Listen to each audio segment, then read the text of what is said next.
Hey, security peeps, we are live with another edition of Breaking Into Cybersecurity, and it is CISO Thursdays. I am Renee Small, cybersecurity super recruiter, helping awesome leaders hire great talent. And I have two phenomenal people with me here today. But before we talk about them, first, I would like to ask everyone that has joined us to please subscribe to our YouTube channel. Press the button, press the bell, ring the bell, all that good stuff. Make sure you subscribe to our YouTube channel. We've been doing amazing. You all have been doing amazing. And we have over 1,000 subscribers right now. So we're trying to get to 2. So if you can subscribe, that would be phenomenal. Please, while we're doing introductions, please let us where you are listening in from or watching from. So I would like to now introduce my co-host, Chris Foulon. Everyone, co-host, and absolutely love giving back to this community through coaching, co-hosting, sharing information. And as of that, I want to introduce a very special guest, Frank Kim, who is another instructor in the community and has given a lot back in regards to passing that on and teaching the future generation. So, Frank. Hey, thanks a lot for having me. Excited to be here, guys, and excited for the conversation. Excellent. So, Frank, can you tell the audience some more about what you do? I know you're a top SANS instructor. For folks, because this is typically breaking into cyber, some people here may not know what SANS is. So if you could give like a short, just introduction as to the courses that you teach and what you do would be fantastic. Yeah, sounds good. So the SANS Institute is, I guess I would say, one of the leading cybersecurity training organizations. I've been teaching and writing courses with SANS for almost 15 years now. I was the CISO at SANS for a little bit. And now I lead our cybersecurity leadership, our CISO curriculum, as well as our cloud security curriculum, trying to help that next generation of leaders to get where they want to be, both professionally, personally, and help their organizations grow. And in addition to that teaching and the education aspect, I have my own consulting practice that I help organizations from a consulting and advisory perspective, and I do some startup advising and investing as well. Wow. How do you find time? It's, there's that typical saying, right? When you do what you love, right? Hey, it just becomes fun and the time goes by quick. So yeah, I've found over my career that, try to keep the main thing, right? And focus on what you love and what's interesting and exciting. And, hey, it's worked so far, fortunately. Great. That's amazing. 15 years at SANS. How old is SANS? SANS, hey, you never ask a company that question. No. Hey, that's not normally a polite question, but hey, SANS was started in 1989. Oh, wow. Okay. And, I just want to give a quick shout out to our founder, Alan Poller, who unfortunately passed away this month. And, he had the vision all the way back in 1989 that SANS cybersecurity was going to become something, and stuck with it all of these years. And, to be honest, I wouldn't be where I am today without what he got started back in the day.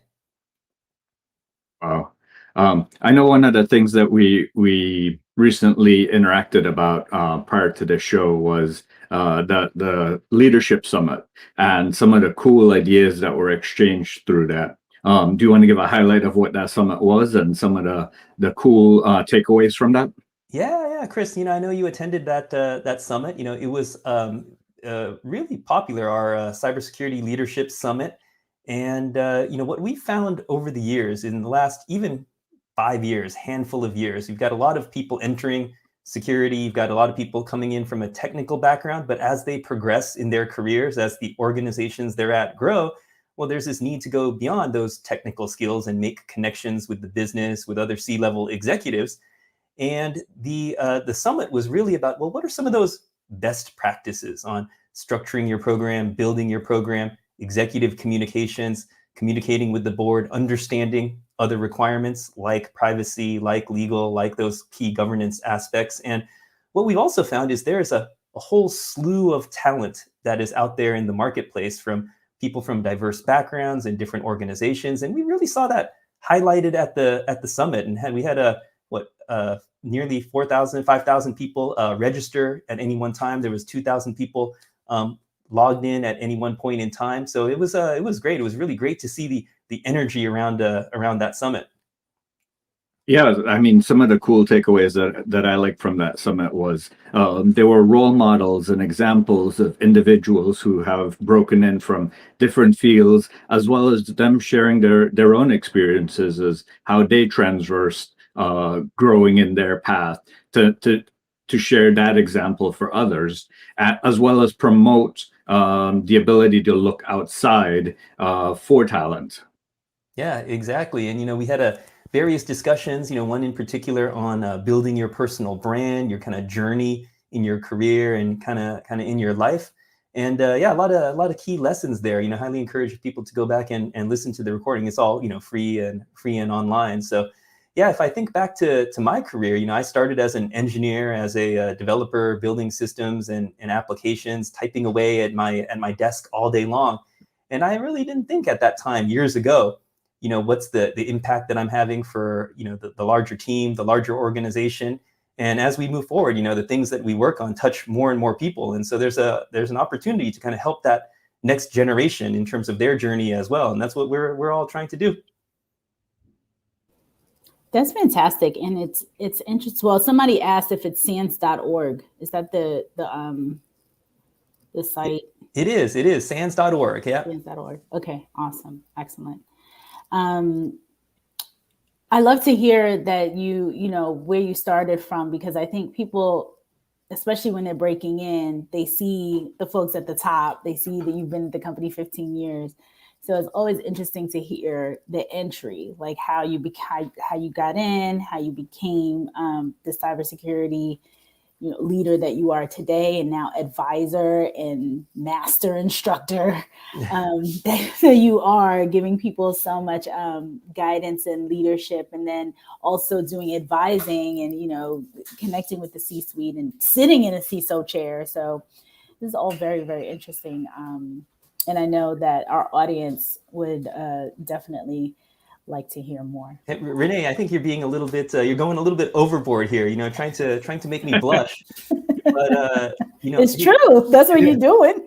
The starting with my, kind of back in the day, with the various technical roles, I didn't start in security actually, right? I started more on the development engineering side. And as I was working on those various teams, naturally some security issues arose. There was vulnerabilities and there were incidents that needed to be dealt with. And I somehow just got pulled into working on those. And I said, oh, this is fun. This is interesting. And without even my choosing, I kind of became the person when something bad would happen.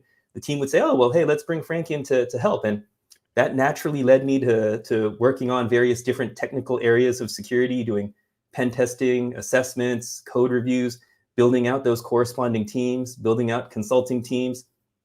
And over the years, that just naturally progressed into additional responsibilities. There's that saying that hey, what's the reward for doing a good job? Well, the reward is more work, right? And that's kind of what happened. Wow. So what are some of the challenges that you see startups or other companies that you've advised with regards to attracting and retaining talent and building that growth path for them from entry level into senior or principal type individual?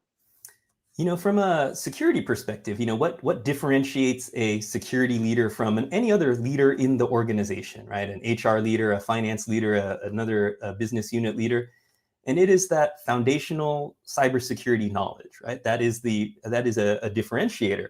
However, as we progress in our careers, we need to keep in mind, well, hey, it's not just about implementing those technical capabilities. We've got to think about how does it support our business objectives, our different strategic objectives. For example, I was talking with a Series C, D startup that's doing really well and on a good path to growth. And one of the challenges that they have is, hey, how do they figure out, well, what is stage appropriate? What's the stage appropriate security investment that they would make?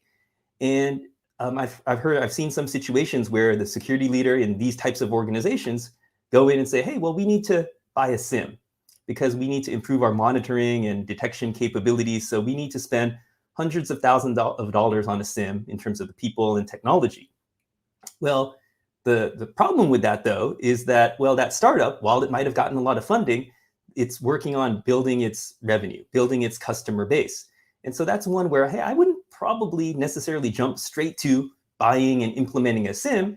Well, there's other things that are probably more stage appropriate, like sales enablement, like some of those certifications, third-party certifications that many people might think are a little bit more boring or mundane, but are big enablers of the business overall. So Chris, to your question, I think the main thing is, hey, what are the 1, 2, or 3 things that are most important for the organization? Then we in security, we need to figure out how we can support those. I love that business mission enablement, because that's something that I talk to often. Like, you have to have solid people and processes, because if you throw technology at it with a faulty foundation, the technology is going to fall and you're going to end up throwing more people at it, and that'll just cost you a lot more money. Yeah, and the catch is we've always got to be adaptable. In a startup, hey, what's happening today is going to be different in 6 months or 12 months, assuming that the growth is going okay. Now, if you're in a more stable, more mature enterprise, well, there are going to be different drivers there, and that's when you can think about kind of stabilizing and scaling up your team. So it really depends, and that's one hard thing that I've experienced as well. Is, hey, I can't just go in. I've had over the years many different plans, roadmaps, blueprints. What technologies do we want to buy and enable and build out? And if we just take the blueprint for one house, proverbial house, if you will, and try to build it someplace else, it's not going to work, because the landscape is different, the terrain is different, the climate is different, the business needs are different. So we can't. It's not just cookie cutter, right? We've got to go in and, based on our experience, decipher what actually needs to be done. Wow. And then from a recruiting perspective, how do you know when is the right time to, say, hire your first security engineer or your first security focused person to start building out that program versus just building your product and getting it to an MVP stage or later on? Mm-hmm. Yeah, there's, from a security perspective, if we take a step back, there's kind of, at a high level, 2 different types of security teams that you can build. You can build a governance-focused security team.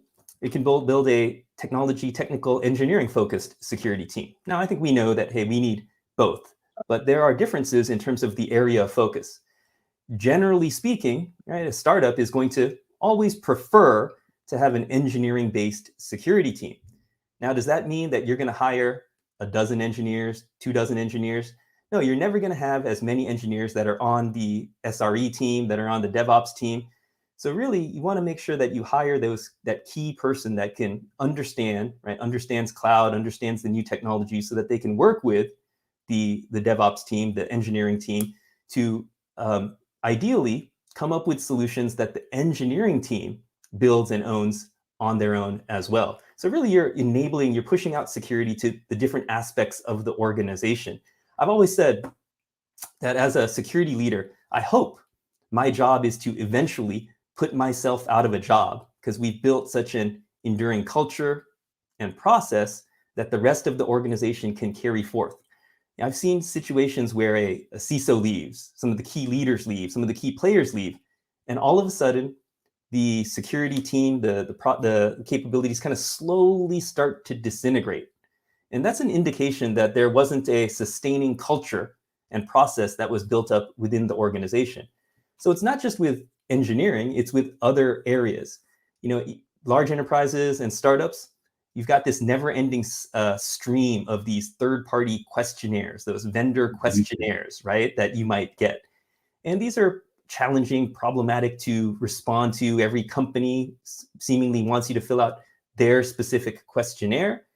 Well, instead of getting overwhelmed by that, you've got to do things like figure out, hey, how do you templatize some of your responses, build the relationship with the sales team, so the sales team doesn't just throw it over the wall and say, hey, security, Chris, you take care of this. Renee, please take care of this, right? It's a partnership to meet the ultimate goal of growing the business overall. Frank, there's a comment here that I want to bring up. Will says that's possibly a key point there, Frank. The maturity of a cyber information security program needs to match the maturity of the organization in the wider context, and starting with problems to be solved / requirements rather than starting with solutions. Example, quote, we need a SIM. Yeah, that's really well put. Which we've all heard so many times before. Yeah. Exactly. I've got a friend who's the CISO at this company, a fairly mature startup. And during the interview process, they said, "Hey, you know what? We really want you to join as the CISO, but hey, could you also take on the CIO responsibilities?" And he kind of didn't really think about it, and offhandedly, he's like, "Yeah, sure, no problem. Hey, this is a startup. How much IT work could there be? We're a cloud first. It's kind of all services. They support themselves, if you will." Well, when he joined, come to find out that, hey, how much of the work is the CIO work versus the CISO work? He was inundated with all of the IT work. So a key thing there is, hey, define your scope, because I found that in small to large organizations, the maturity of security, as Will, you're pointing out, is highly dependent on the maturity of IT. If IT is not mature, well, we can't make as much progress as we would like from a security side as well. And then you talked about kind of like a reporting relationship, CISO IT, and I'm guessing in that case they're reporting directly to the CEO. But what are some of the prevalent reporting patterns that you've seen, or have you seen the CISO rising to the top and reporting directly to the CEO? Yeah, good question. Still the vast majority of enterprises, the CISO reports up to IT, up to the CIO. And there are different surveys with slightly differing numbers, but generally speaking, most of the surveys are about 50%. In 50% of large organizations, the CISO reports to the CIO. And we know that there's some natural conflicts there, right? That the CIO and IT has certain priorities in terms of kind of reliability and sustainability, whereas the CISO wants to get the vulnerabilities fixed. We see a natural tension, right, between the security teams and IT teams in terms of patching, things like that. Now, in smaller organizations, especially in startups, the vast majority of time, the security leader reports up to the CTO, right? Because the startup's main goal is to get new products and features to market as quick as possible, and security is an element of that. Now, as an organization matures, and depending, hey, if it's a post-breach environment or there's other business drivers, regulatory drivers, you might see the CISO report up through legal, general counsel. You might see them report, in some cases, up directly to the CEO if the importance of security has been elevated up to that level for whatever reason. But, I think that, hey, it's our job as a CISO, no matter where we report, to understand the pros and cons, the trade-offs, and then understand how to navigate within the organization to achieve those business objectives. If we can't do that, that's an indication that, hey, we as the security leader, we're probably thinking of things too much from a technical perspective and not as much the relationship, the people, and the process perspective. Frank, a couple more questions or comments here. First, Sterling, I want to shout out some people before we get into the question who from where they were calling from, or I guess listening in from or watching from. So Roman is here from Nashville, Tennessee. Hey, Roman. And Sterling is here watching from San Diego today. So that is exciting. So Sterling also has two comments here that I'd like to put up. Is there an in-between governance and engineering, communicating security needs and executing both needs? Or is it more likely that this method is apparent in larger scale companies / enterprises? I've seen in job descriptions where both are needed for either an analyst or an engineer / RMF specialist. There's no distinct split, and it becomes the wearing of many hats as cybersecurity is those organizations. From what I can tell, maybe this also relates to security maturity of the enterprise. Yeah, and the way that I look at it, I like to try to simplify it. Certainly, every successful security team has both. You need both the governance activities and the technical activities, implementing and rolling out various capabilities. But we want to remind ourselves, what is the main thing? We don't want to deal with 20 different problems. what are the 2 or 3, let's say, what are the 3 things that are the key things for the organization? In a startup, hey, that's typically going to be sales enablement and achieving those third-party compliance certifications to meet customer demands. As the organization changes, 6 months, 12 months, right? If we go in as the security leader in, let's say, a startup, we need to understand that, hey, what we're responsible for now, the primary things are probably going to change in a year. Now, in a larger enterprise, well, then we need to understand, well, who are the different players? Where is the center? Where are the centers of gravity? And figure out, okay, how much of the team do we need to spend on those governance activities versus building out the various technical capabilities? And even in a larger organization, I've seen if a security team is separate, and I've seen these be separate reporting up to, let's say, legal, when they're only focused on the governance activities, the engineering team, the technical teams, the IT teams don't take them as seriously because they say, those are just some paper pushers over there. So this is why we as security leaders need to balance both. I've talked to many friends, colleagues over the years as they were looking for their next CISO job, their first CISO job. And one of the things that every larger organization is going to be looking for is not only your technical skills, that's kind of table stakes to even be invited to the party. They're looking for, hey, have you worked in a highly regulated environment before? Have you worked with regulators? Have you helped to achieve these various compliance activities? And me starting as an engineer decades ago, early in my career, I thought, those things are boring. I don't want to focus on those things. But as I progressed in my career, I realized how important those are from an overall business perspective and to be able to understand and execute on those aspects. And that was one of the questions that I had in my mind is the first line CISO versus the second line CISO when you think of the traditional lines of defense. What are the pros and cons versus having a first line CISO that is only focused on the technology and the business enablement, but then lacks the governance, risk and compliance aspect of it, and then or just having a second line CISO that's kind of focused just on that governance, but then lacking on that growth and innovation. Yeah, great point. In terms of those 3 lines of defense, right? Those first, second, and third. And typically, the third line of defense is internal audit. And our friends, internal audit, right?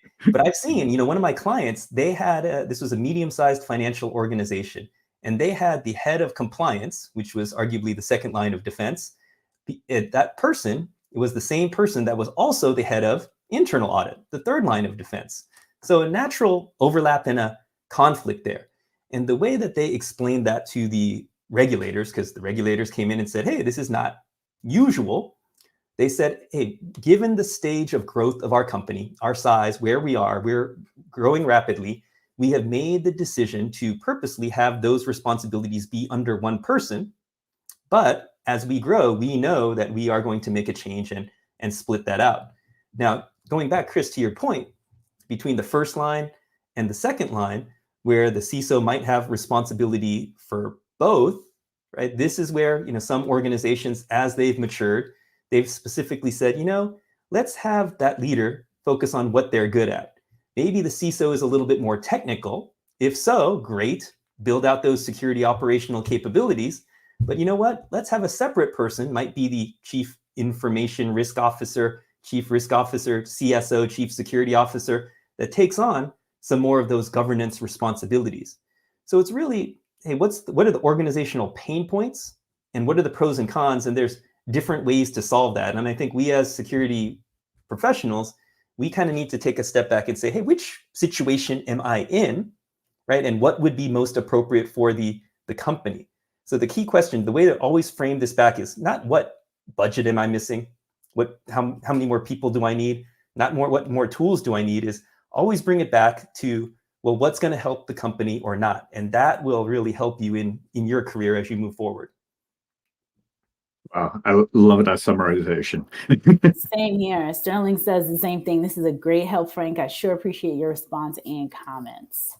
So thank you for that. Will says, Sterling, I tend to think of information cybersecurity assurance as one of those in-between functions, understanding the policy, standards, and frameworks from government governance, and translating these to tangible, quote, on the ground engineering projects and BAU, business as usual activities.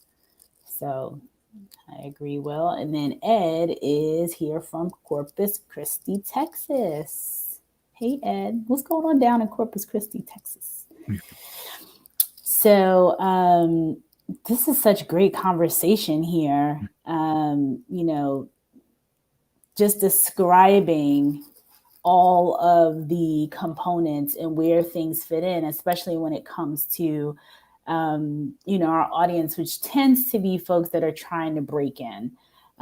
So I think this is enlightening for people to hear about the different components, the leadership, the breakdown. And then what's interesting, I think, Frank, in your case, more so than some of the folks that come on, is that you have insight into the startup space, like heavy insight in that because you're doing advisory, and then the bigger corporations as well. So seeing the maturity levels and where things lie, I think is invaluable.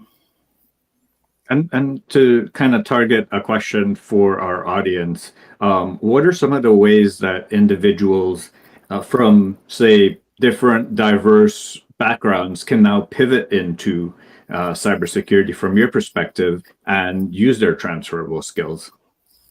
Yeah, one of the things I love about cyber is that I've seen and worked with many colleagues and friends over the years from very different educations and backgrounds in terms of kind of, hey, the social sciences, you've got history, psychology, sociology, political science, philosophy, all the way up through all of the technical backgrounds as well. And I think it was Sterling here that mentioned that, hey, in cyber, we've got to wear many hats. And having these diverse backgrounds in terms of kind of education and personal history and backgrounds is super valuable in terms of rounding out your team overall. And Renee, you mentioned that a lot of the people that might be listening here are looking into kind of what's their next opportunity, what's their next gig, what does the future hold? Do you want to get to a CISO role? Is it the next director role that is a stepping stone? And really that gets back to kind of, Chris, what you just mentioned as well in terms of what are your transferable skills? What are those fungible skills? Because the next job, right, that's not the destination, right? Every job along the way on our personal journeys is part of the path. It's all a stepping stone, right? That next job is not the destination. No job is the destination. So it's just all about kind of investing in yourself. So I would take a step back and ask, hey, well, what's your goal, right? If your goal is that CISO role or that senior leadership role, then you might want to break that down further and say, okay, in what industry, right? Is it going to be in financial? Is it going to be in healthcare? Is it going to be in a startup? You also might want to think about it from hey, I want to work at a cloud-first company because that's where the industry and that momentum overall is going. And, learn those foundational skills in terms of cloud security to be able to talk to the engineers, the head of engineering, the director of engineering, and so on. So yeah, we know in terms of asking, hey, what don't you have, right? I would also think about it in terms of, well, what's not going to change? What's not going to change forever is communication skills, the relationship skills, understanding those business connections that we were talking about. And arguably what's not going to change for the next 10 or 20 years too is the focus on cloud. So, hey, if we think about what's not going to change, right, try to invest in those and then find the maybe gaps in experience that you don't have. Every senior role, people are going to be looking for, well, what did you do from a compliance perspective? What did you do from a third-party certification perspective? And how'd you lead that? So yeah, I would take a step back and kind of put together your own personal action plan, do your own personal SWOT analysis, right? And say, okay, well, what's that next stepping stone that you want to jump onto? I love that. Go ahead, well, two things. I love it because when I talk to candidates, that's almost like verbatim what I talk to them about. Like, how is this when you're evaluating roles, especially right now when it's such a candidates market, which I happen to love. For the first time in a very long time, it's flipped around a little bit. So candidates really can make the decision and have multiple offers.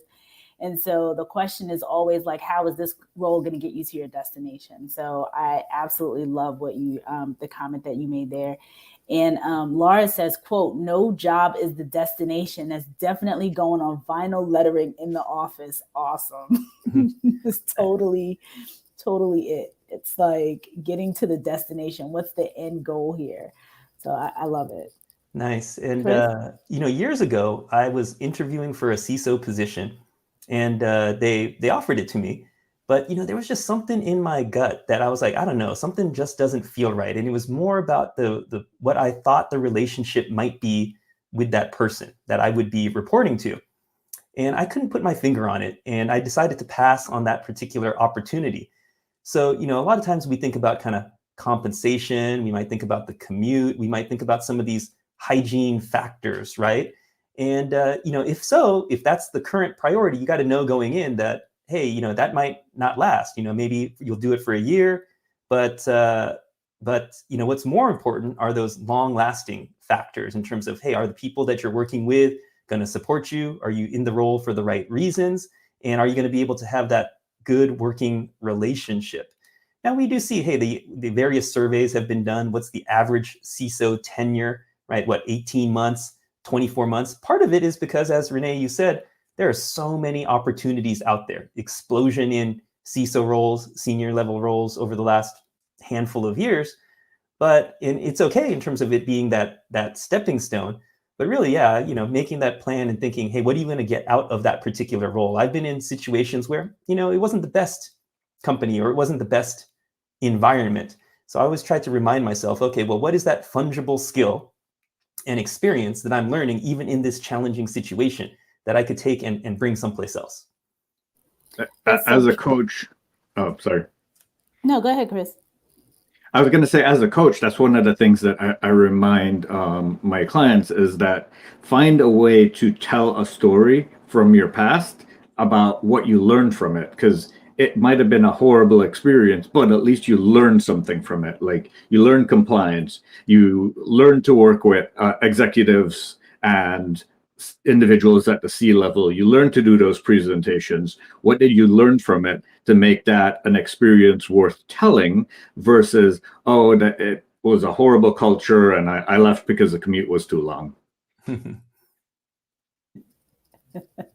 That's pretty funny.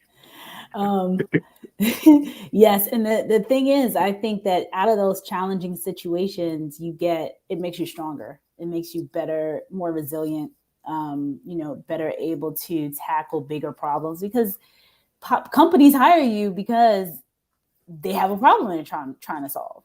So when you get into, sometimes these situations that are just super challenging and you're able to overcome them and come out on the other side a better person, when you take the knocks, it just makes you stronger. It makes you more adaptable and more ready to take on the next big challenge, because especially in security and in all these fields, this is all we're dealing with. I mean, right now, from a recruiting perspective, we're seeing things that we haven't seen in my recruiting career. I'm seeing some things that I haven't seen before. So it's just like, okay, how can you be resilient? How can you, get over some of the things that are happening that may not have happened like 3, 4, 5 years ago? And some people who haven't faced candidates with multiple offers, or being turned down for positions, or being from a hiring manager perspective, being turned down. People don't want your job, and so you're confused because people always want, like it's so different, and it's a different dynamic. And kind of seeing that,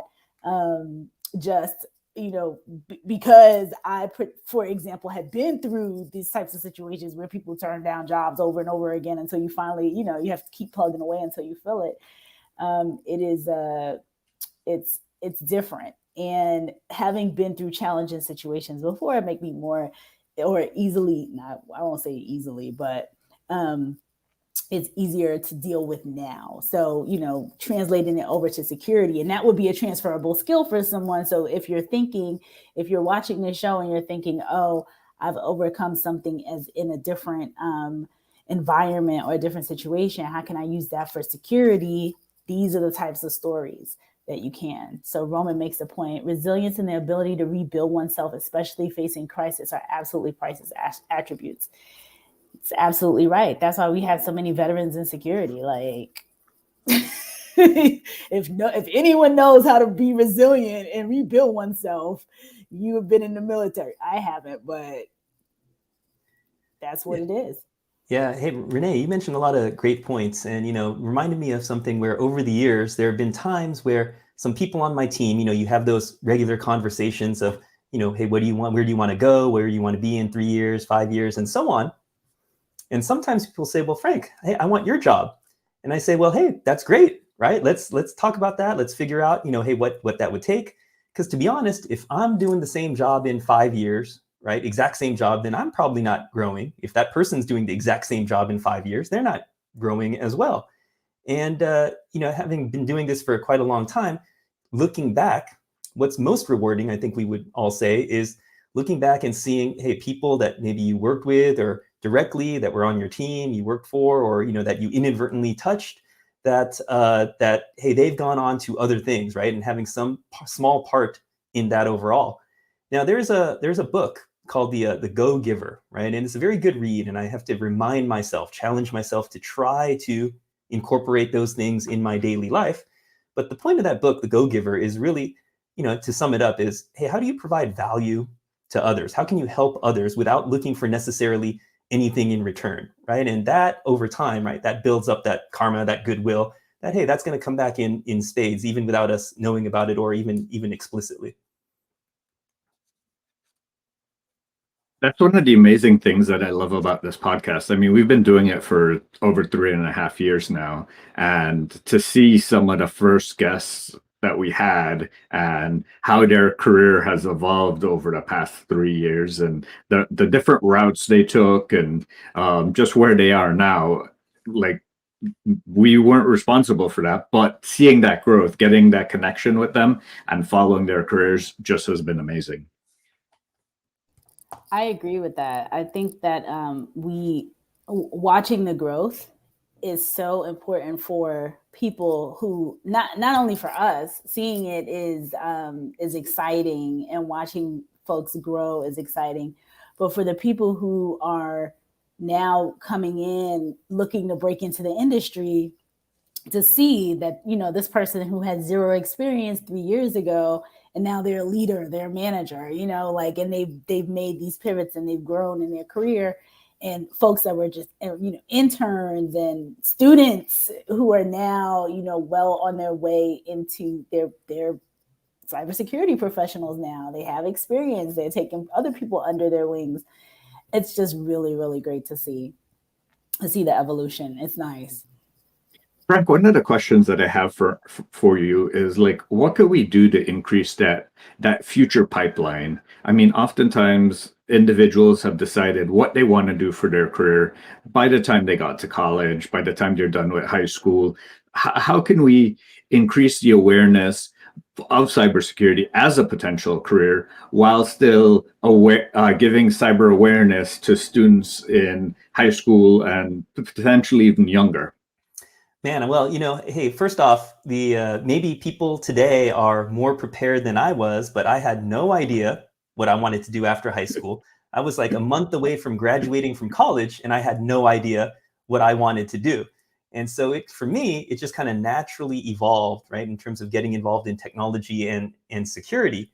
I think to your point, though, it's really pushing some of these activities, whether they be challenges and opportunities, to people earlier, to help foster some of that.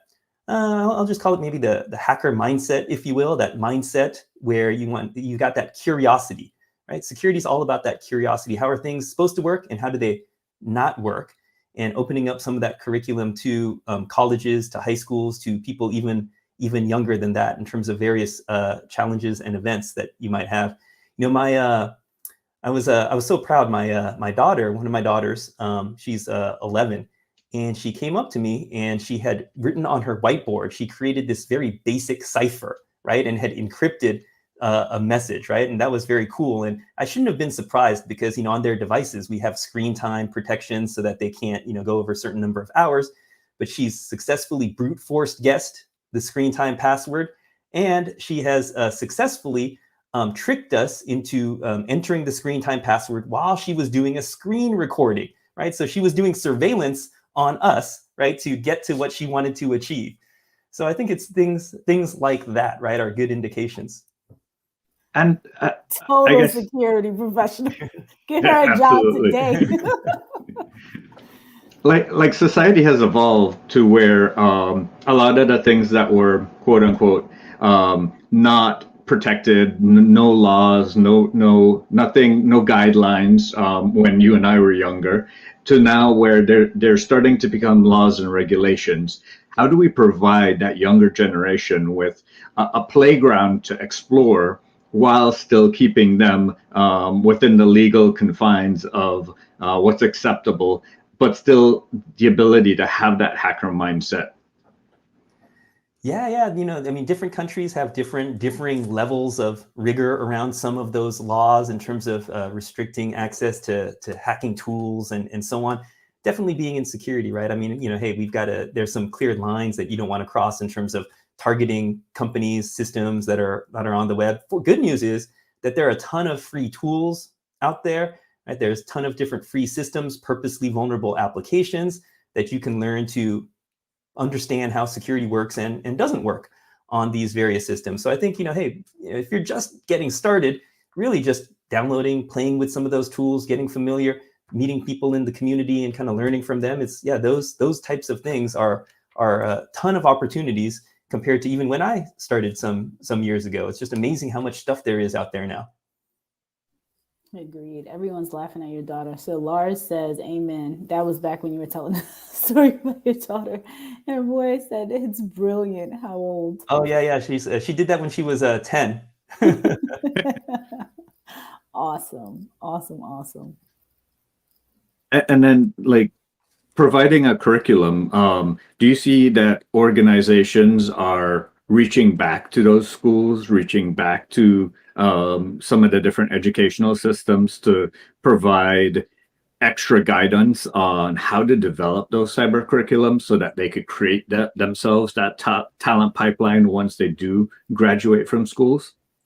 Earlier we were talking about kind of some of this education, and in terms of the pipeline, right? We mentioned earlier how different people have come to cyber from different backgrounds, but now in the last, I don't know, handful of years, we have seen a rise in kind of standardized degrees, bachelor's degrees, master's degrees in cyber, and these are certainly great things. And I think that this is an indication of how the landscape is maturing. If you asked a university 15, 20 years ago, right, hey, where's your program on cyber? There were very few that actually had that in place. Now, almost every university institution has something like that. So I think this is an indication that, this is slowly, right, being pushed back earlier and earlier, whether it be from a master's to a bachelor's. Now, certain things even in high school. And, back to my daughter, she's in Girl Scouts as well. And there's, you get the different badges as a scout. And there are technology badges and there are cyber badges now. So they're being introduced to this at a very young level. But, right, it takes time. It takes time to build a snowball. Yeah, that's fantastic. I remember when Girl Scouts talked about the partnership or talked about getting the cybersecurity badges and getting more young girls, making them more aware of security, which is awesome. So Will says, Sterling says she's a genius. Will says that means both you and Chris have raised little hackers.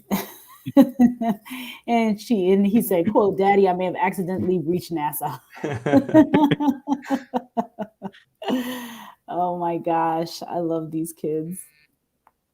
Frank, like thinking about like the various different perspectives that we could take to come into cyber with regards to formal education, training from like boot camps and other certifications, and self-learning. Where do you see that balance to provide the optimal background for a future employer? Yeah, good question. There's what is referred to as kind of the 3 E's of learning, right? How do we learn? How do we learn new things, right? There's education, there's exposure, and there's experience. And as a person that's done a lot of hiring, I tend to personally favor experience. Now, it doesn't mean that I'm looking for experience with that tool. Did you use tool X or Y? It's more, what's that transferable experience? What's those analytical skills, that type of thinking that indicates that you've got that experience to be able to be successful in another role. Now, certainly structured learning, whether it be a university degree, whether it be a formal class, those are helpful as well, also to consolidate and kind of crystallize your learning and kind of ramp up quickly, right? Ramp up quickly on a particular domain. Over the years, I've gotten a number of certifications. For me, it's not so much just about getting the certification, the letters next to a name. It's more the process of studying for that certification and going through that has helped ingrain that information in my mind. And so it's just, to me, that's a side effect, right? Getting a degree, getting a certification, getting those letters is a side effect of the process of learning along the way. So I'm always looking for ways to try to, hey, how do we expose people to the right opportunity, kind of job rotation, team sharing? How do you get the right experience, right? Giving them opportunities to try things, but then, that education as well to kind of accelerate and jumpstart, bootstrap some of that knowledge as well.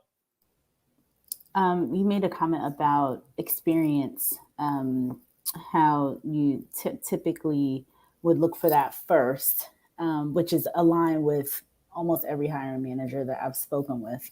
And it makes perfect sense. So the candidates, again, when we talk about the folks, the audience of breaking in, what that means. So I appreciate you kind of going into a deep dive or more a clearer picture of, okay, like experiences first, but that doesn't necessarily mean experience in this particular tool or experience in this particular thing, because one, it changes so often, and two, how would you even have that experience if you are new to the industry and new to the field? So that's something that I know comes up often, especially we see these job descriptions and they ask for, every tool under the sun. And it's just like, how in the world would anyone have known all of this if they're brand spanking? How would anyone know this even if they have been around for a significant amount of time?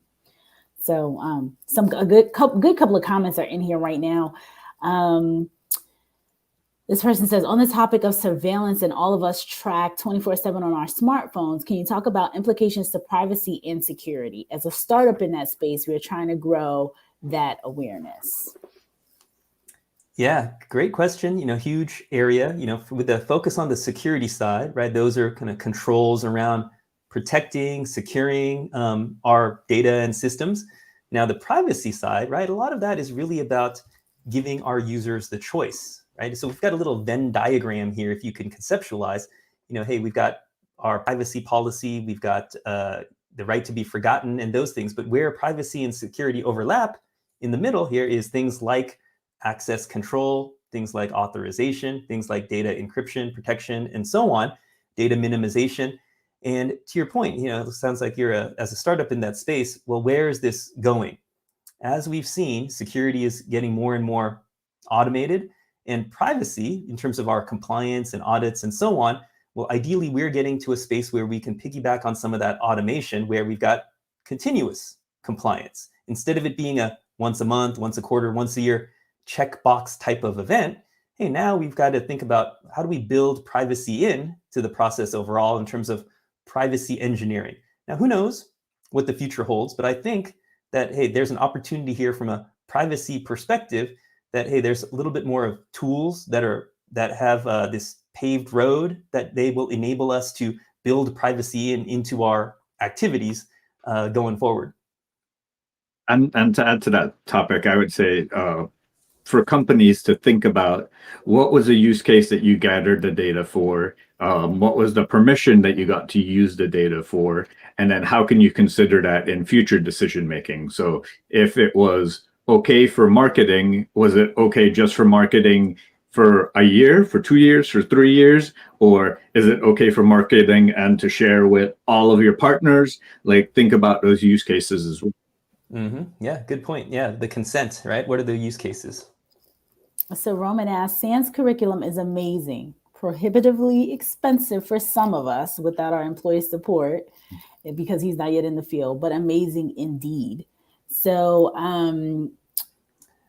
Frank, can you talk about some of the, I know there's some scholarships, there's different programs. I don't want to put you on the spot, but I know SANS does provide a couple of options for folks if you do not have company support. Yeah, appreciate that feedback. There is a URL. It's sans.org/free. And if you go there, there's, well, as you can imagine, a bunch of free resources, free community resources. So we've got white papers and blogs and posters and webcasts, YouTube channels with tons of free content available on them. I had a guy a student reach out and say, hey, I got a new job in cloud security. And he kind of said that, hey, one of the reasons is I devoured all of the free resources that you guys had available, and that really helped in my interviews and helped in the conversation. So definitely a lot of stuff at sans.org/free. And earlier, Chris was mentioning this summit, the leadership summit that we had. And that's just one example of one of the summits that we've got throughout the year. And these summits, from a virtual perspective, are all free to attend. And so you get, 1 or 2, depending on how long the summit is, days of content from different industry experts talking about their lessons learned as well. So separate from all of the classes, which of course, hey, we'd love to see you in the classes, but we try to offer the community a lot of free resources as well. And to add to that, I really love that SANS has developed a bachelor's and a master's offering as well. Mm-hmm. So for those going through the traditional education track, now you can combine those two offerings into one. Exactly. So I just wanted to spell out or share the resources. So sans.org/free. And then we have sans.org/security-resources. So and it redirects. It redirects to free? No, it redirects from free to this one. From free. Okay, cool. All right, excellent. So sans.org/free, that's the place to go. Roman says amazing. I know there used to be scholarships and things like that as well. So sorry, I forgot about the second part of your question. Yeah, so we've got different academies. So like, for example, a Vet Success Academy, and that's for, as the name implies, people that are transitioning out of military service and wanting to get into cybersecurity. So there are programs for those individuals. We've got a Women's Academy for women wanting to get into the field, Diversity Academy, and various diversity, equity, and inclusion initiatives. So there are definitely those opportunities that are available in terms of those different academies and programs that we have. And I know we're approaching the top of the hour. If you had to summarize everything we talked about into one piece of sage advice for someone looking to break into the field, how would you do that? I would say, hey, think about your goal. Hey, where do you want to get to? And to be honest, that's a little bit hard. If I reflect back on my career, there are definitely years in my career where I didn't necessarily know. So it doesn't mean that you're going to come up with the answer tomorrow, but take a step back and think, well, hey, what's my goal? Where do I want to be? What do I want to focus on? What type of people do I want to work with? And then you can start to look at what are those potential stepping stones. And usually you jump onto one stone, that opens up other opportunities. Steve Jobs in his famous commencement address at Stanford said, you can't connect the dots looking forward. You can only connect the dots looking backward. So really take that one step, kind of go all in on that, learn as much as you can, and that's going to open up even more opportunities. Well, I love that. That self-discovery aspect is absolutely essential. And I know for those that I help with that self-discovery, there is a really cool NIST workforce framework that kind of breaks out some of those different roles for individuals looking to that. And that could be one resource to kind of help with that self-discovery. Yeah, I agree. I think that's so true. It's the point made about looking back. You see that you can connect the dots looking back, but looking forward, when you take that first job, you don't know. You don't know where it's going to land you. You don't know where it's going to land you. So that is awesome. I'm gonna read a couple of comments. Frank, you don't have to dig deep into these questions right now. I just want to read the comments while we're here, and then because we are very close to the top of the hour. So Roy said, I think just as we started really getting computers to take over our daily lives and everything, and how every job requires some level of computer training starting in elementary school, the same will be true with cybersecurity in the near future. It's going to probably be introduced in elementary school to basically give kids the basics and then identify those that want to keep pursuing the advanced stuff. I think it'll start in school with kids and it'll be a part of everyone's day. Did he finish down here? Ran out of space. Everyone's day. I think I never. Oh, yeah, he ran out of space. Yeah, that's a different one. But I agree. I agree with Roy. And then Roman talks about he's working on creating a solid home lab to gain experience and weighing the pros and cons between formal education and certs. Thanks for your input on that question. Sterling, how would you show those transferable skills on a resume? That's a great point. You can train up on any tool or environment. I know a lot of this comes up in conversation or an interview. I think that's a constant battle, like Renee mentioned. So yeah, I'll just chime in real quick on that one. You know, that's a really good point. You know, so hey, you might want 1 or 2 certifications on your resume just to get past that initial HR screen, for example. But then in terms of this, you know, a lot of it is you're building your personal brand and building your network. A lot of jobs, especially as you progress in your career, aren't going to come from applying online. They're going to come from some referral or somebody that you know. And really just kind of getting out there, because as you do that, then you're going to learn from other people as well. And you're going to get a sense of, well, what's needed? What are the problems they're having? What are they looking for? So I would couple this in terms of your resume and your education, your experience, and couple that with the networking, right? Really try to get out there, whether that be in person or whether that be on LinkedIn or social media, commenting on other people's posts, right? In terms of what your thoughts are and your insights into what they're talking about. So true. Thank you so much for that. They'll take it hearing from you. We say it every week.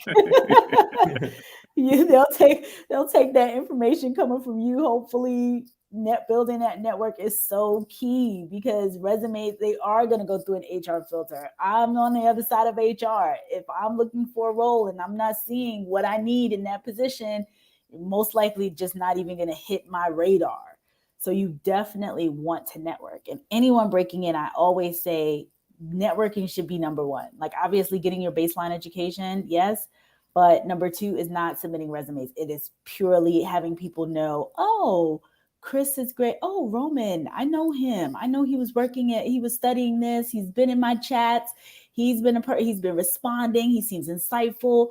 Let me see what's going on with him. You know, same thing. Sterling, Wilt, same, you know, it's the same thing each time. So Frank, any final words? I know you did your final words, but anything else before we jump? Hey, Chris, Renee, appreciate the opportunity here. Thank everybody online here for all of the questions. Great conversation. And everybody, look forward to staying in touch. Absolutely. Thank you very much. Thanks so much for coming on here. This was amazing. Everyone, see you all next week. CISO Thursdays. Oh wait, are we here next week? It's Thanksgiving, right? We'll be taking Thanksgiving off. Happy Thanksgiving, everybody. See you in a couple weeks. Bye-bye. Bye-bye.